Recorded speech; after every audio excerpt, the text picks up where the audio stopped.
அனுதினமும் தேவனோடு. இன்றைய தலைப்பு, தேவன் திறந்தால் உலகம் பூட்டாது. திறந்த வாசலை உனக்கு முன்பாக வைத்திருக்கிறேன்.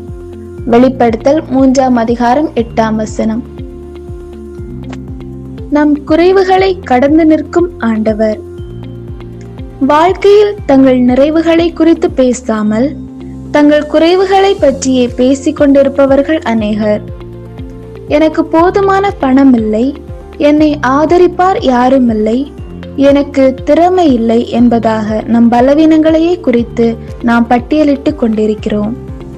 நம்மை நாமே குறைத்து கொள்ளும் இந்த மனநிலைதான் ஆண்டவர் நமக்கு அளிக்கும் புதிய வாய்ப்புகளின் வாசல்களை காணவிடாமல் தடுக்கிறது.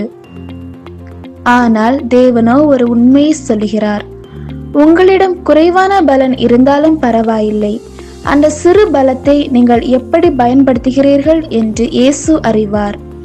நம்மிடம் இருக்கும் பலனோடு நாம் தேவனுக்கு முன்பாக எத்தகைய கிரியைகளை செய்கிறோம், அவருக்கு முன்பாக எப்படி உண்மையுடையவர்களாய் இருக்கிறோம் என்பதை தேவன் பார்க்கிறார். இதை பார்த்து உங்கள் வாழ்க்கையில் பூட்ட முடியாத வாசல்களை எல்லாம் அவர் உங்களுக்காக திறந்து தருகிறார். துதியால் தகர்ந்த சங்கிலிகள். அடிபட்டு கால் விலங்கிடப்பட்ட 2 பேர் பலவீனமான நிலையில்தான் தேவனுடைய வல்லமையை பார்த்தார்கள். நம்முடைய வாழ்க்கை சங்கிலியினால் கட்டப்பட்டிருந்தால் நாம் என்ன செய்வோம்? அழுது புலம்புவோம், விசுவாசத்தை மறுதலிப்போம்.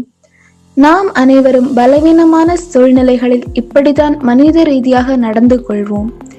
ஆனால் பவுலும் சீலாவும் என்ன செய்தார்கள் தெரியுமா? அவர்கள் தாங்கள் இருந்த பலத்தோடு தேவனை துதித்து பாடினார்கள். இதன் விளைவு என்ன? திறக்க முடியாத சிறைச்சாலை கதவு தகர்ந்தது. உங்கள் வாழ்க்கை இருண்ட அறையில் சங்கிலிகளால் கட்டப்பட்டிருக்கலாம். தனிமை, மன அழுத்தம் போன்ற சிறைச்சாலையில் நீங்கள் இருக்கலாம். இந்த பலம் இழந்த தருணங்களில் நீங்கள் தேவனை நோக்கி செய்யும் துதி ஜெபங்கள் இன்றைய நாளிலும் உங்கள் வாழ்வில் ஒரு புதிய ஆரம்பத்திற்கான, யாரும் பூட்ட முடியாத புதிய வாய்ப்புக்கான கதவை தேவன் திறப்பார் என்று விசுவாசியுங்கள். ஆமேன்.